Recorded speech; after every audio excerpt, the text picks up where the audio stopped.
Today there are a lot of updates from the Bakhmut direction. The most interesting news comes from the southern flank. Near Kurdyumivka, Ukrainians conducted artillery bombardment of Russian positions. Artillerymen of the 28th Mechanized Brigade managed to hit many Russian positions in the village, forcing the Russian infantry to seek cover and never expose themselves outside. A work of counter-battery fire can be seen too, with positions of a Russian mortar crew being hit.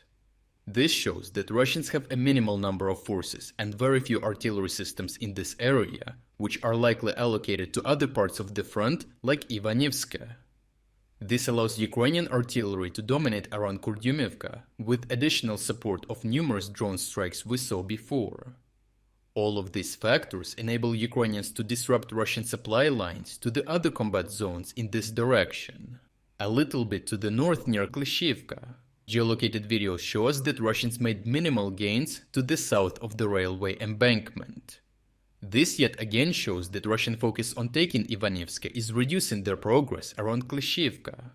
This is because Russians believe that taking that village will collapse the whole southern flank of Bakhmut and force the Ukrainians to withdraw from their positions.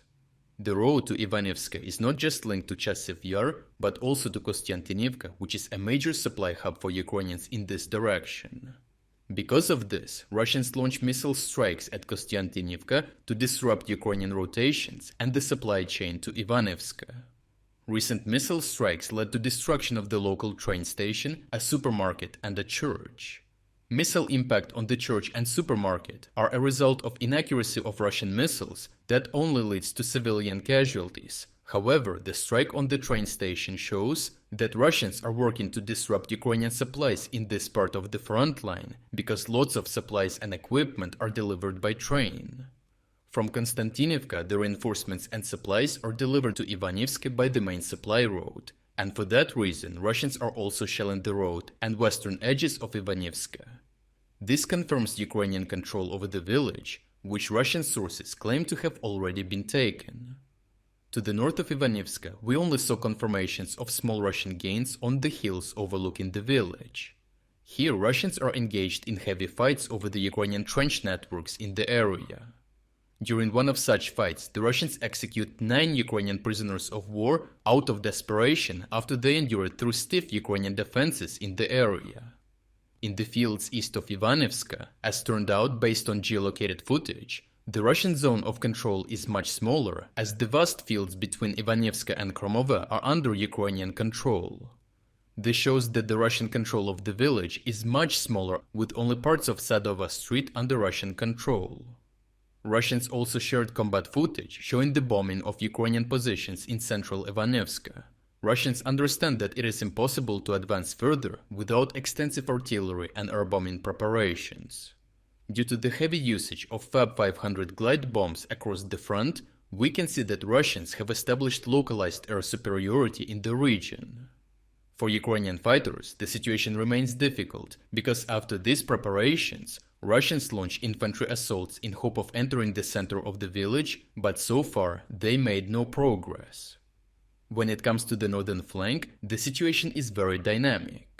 Here the Russians do not launch any assaults, but the bombing of Chasiv Yar is very intensive.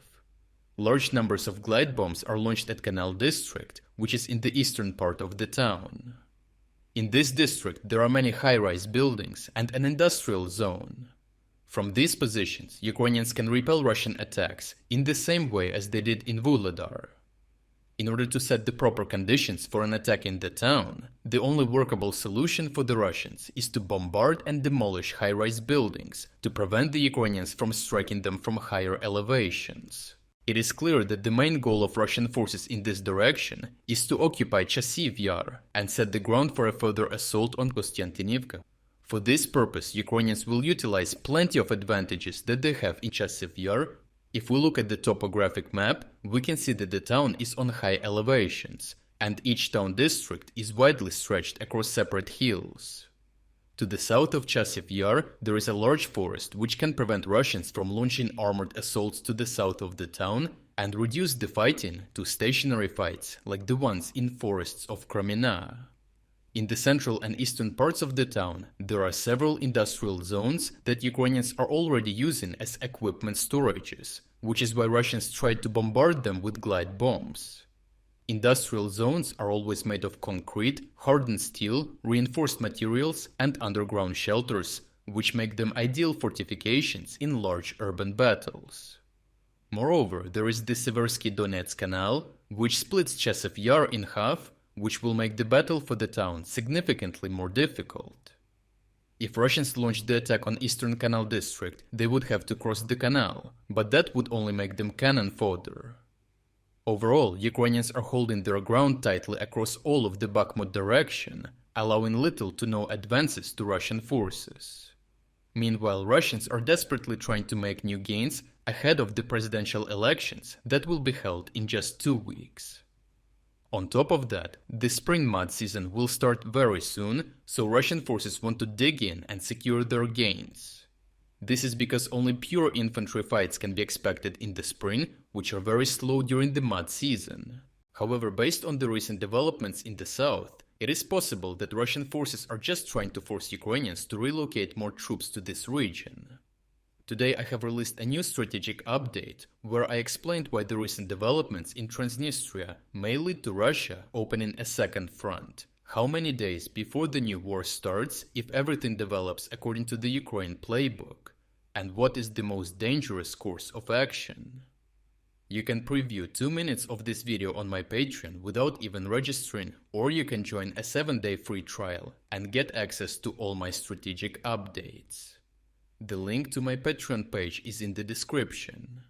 If you like the exclusive content that I offer, consider supporting me with your subscription.